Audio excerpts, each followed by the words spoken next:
Welcome to NP Certification Q&A, presented by Fitzgerald Health Education Associates. This podcast is for NP students studying to pass their NP certification exam. Getting to the correct test answers means breaking down the exam questions themselves. Expert Fitzgerald faculty clinicians share their knowledge and experience to help you dissect the anatomy of a test question so you can better understand how to arrive at the correct test answer. So, if you're ready, let's jump right in. The psychiatric mental health nurse practitioner on call gets a call from the assisted living facility to advise that his 78-year-old patient is acutely confused. The patient, who is treated with mirtazapine for anxiety, insomnia, and decreased appetite, is normally oriented ×3. Today, however, she does not recognize the staff at the facility and insists that she has to go home right now as her husband is waiting for her to cook dinner. She is agitated and the staff is asking for a sedative to calm her down. The psychiatric mental health nurse practitioner recognizes that the patient requires A, a non-benzodiazepine sedative for her safety, B, a medical evaluation including urinalysis, C, immediate transfer to the emergency department, or D, an additional dose of mirtazapine with follow-up tomorrow. So this is really a question along the order of narrowing down your differentials. What do you actually think is going on here?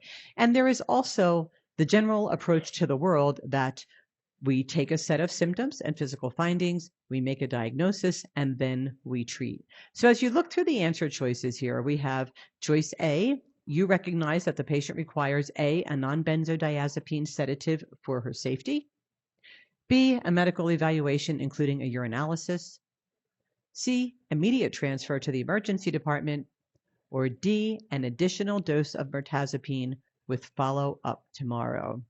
So you've got to go through the thought process here. You take the information that's being provided to you from the staff. You have to draw some conclusion about what likely is going on, remembering, that we prioritize safety, of course, and then you have to advise the staff on what to do. So, does the patient require a sedative, an evaluation, the emergency department, or more mirtazapine? So, in this case, B is the correct answer, because you know that when a previously alert and oriented older adult develops an acute mental status change, delirium is the most likely cause, and it is usually the result of an acute organic insult. In the older adult, when they develop an acute mental status change characterized by delirium, as you see here, it is usually a symptom of some other underlying organic phenomenon. And urinary tract infection is the most common. Hands down, when an older adult has an acute mental status change, the number one most likely diagnosis is going to be a urinary tract infection. Now, young and middle-aged people, if they have an acute mental status change, they need a head CT, a psych consult, and a tox screen, because they are probably either intoxicated on something, they're having a psychotic event, or they have an organic phenomenon like a brain tumor. But in the older adult, there are, like, virtually any anomaly can cause acute confusion. Infection is a very common one, and urinary tract infection is the most common one. So we recognize that there is probably a medical cause here, and we need to do a UA right off the bat. Those of you that work with the frail elderly or any older adult population know what I'm talking about. Those of you that don't work with older adults a lot, this is a good point of interest. A UA is the first thing you do when an older adult has an acute mental status change. Now, so let's look at the other answer choices here. There is no indication to sedate her. She's agitated. Of course she's agitated. She's confused. She thinks she's supposed to go home.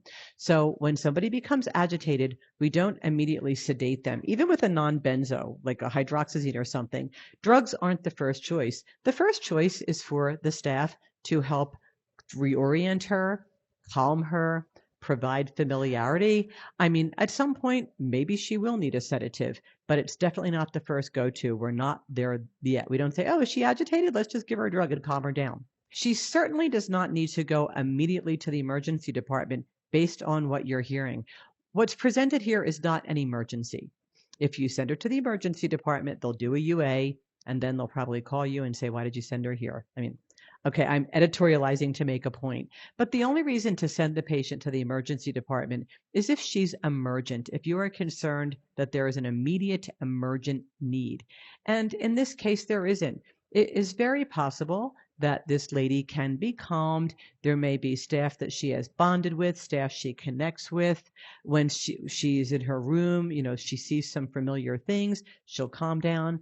We look at a urinalysis, send it out, and then go from there. So I'm not saying that she might not need the ER at some point, and I'm not even saying that sometimes a patient in this circumstance becomes so agitated and so decompensated that they have to go.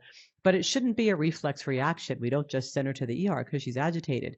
She needs a medical evaluation, and it begins with a urinalysis and maybe a CBC, but certainly it must begin with a urinalysis. And we're certainly not just going to give her more mirtazapine and follow up tomorrow. Giving her anything yet is not appropriate because we don't know what's going on.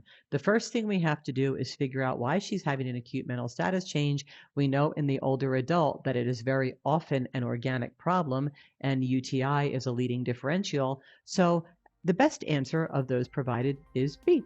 And like most boards questions, it doesn't mean the other ones are necessarily wrong. It just means that the best answer to this situation is to further evaluate her.